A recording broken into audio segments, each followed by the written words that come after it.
Isa na naman pong nakakagulat na balita ang gumulantang dito sa buong crypto community, kung saan si XRP, isa po sa mga pinakamatagal at pinakasikat na altcoins, ay biglang sumabog ang kanyang presyo.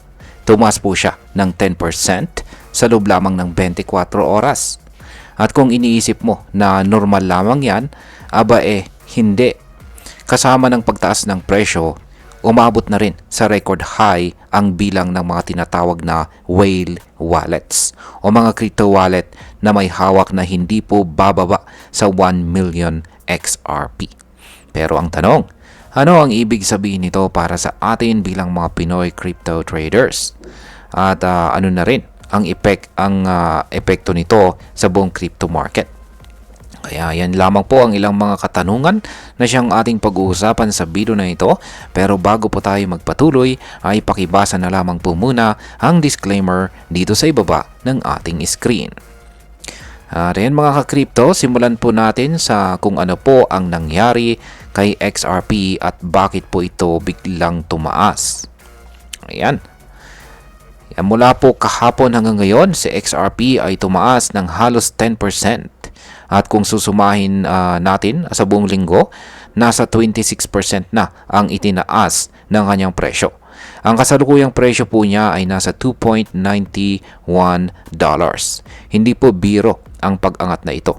Lalo na kung babalikan natin na halos 200 days o mahigit 6 months na na-stock lang si XRP sa pagitan ng $1.90 hanggang $2.90 na price range. Yan. Ibig sabihin ay matagal po siyang parang tulog o walang masyadong movement. Pero ngayon ay nagising na siya at malakas ang kanyang sigaw. Ang biglang pagputok po ng presyo ng XRP ay bahagi ng isang mas malaking galaw sa buong crypto market. Si Bitcoin na laging nauuna sa mga market rallies ay umabot na po sa all-time high na $116,500. Ayan, or 118 po pala yan, $118,500. Samantalang si Ethereum naman ay tumaas ng 17% ngayong linggo at halos umaabot na po siya sa $3,000. Ayan, or $2,960. Ngayon ay bakit po big deal ang pagdami ng mga XRP whale wallets?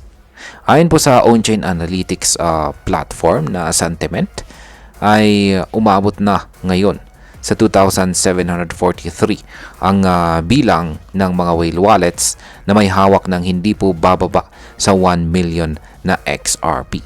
Isipin mo yon, mga wallets po na may hawak na milyones na XRP tokens.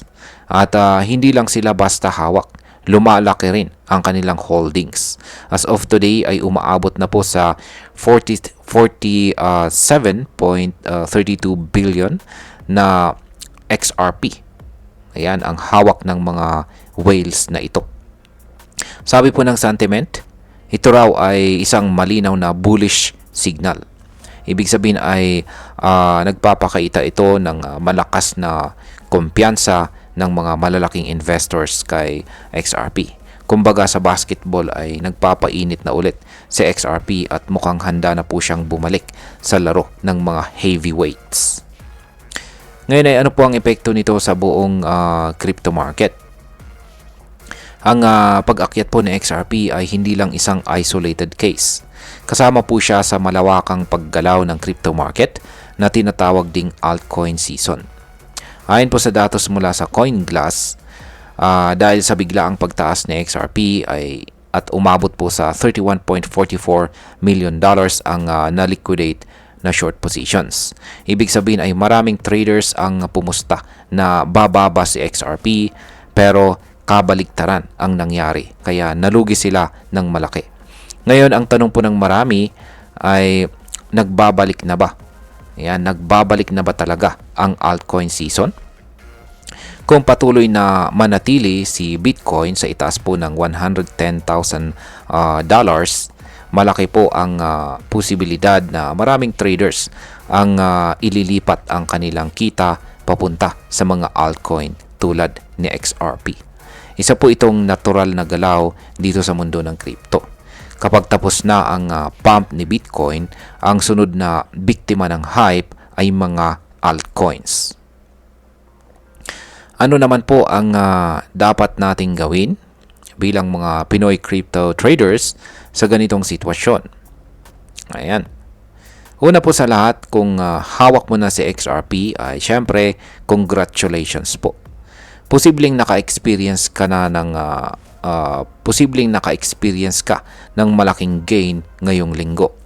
Pero wag din basta-basta magpadala sa hype. Doble ingat po at research muna bago sumabay sa trend. Dahil kung ang mga whales ay nagsisimula ng mag-ipon ng XRP, maaring may nilulutong malaking galaw sa hinaharap. Pangalawa, kung plano mo palang na pumasok, obserbahan mo muna ang market structure.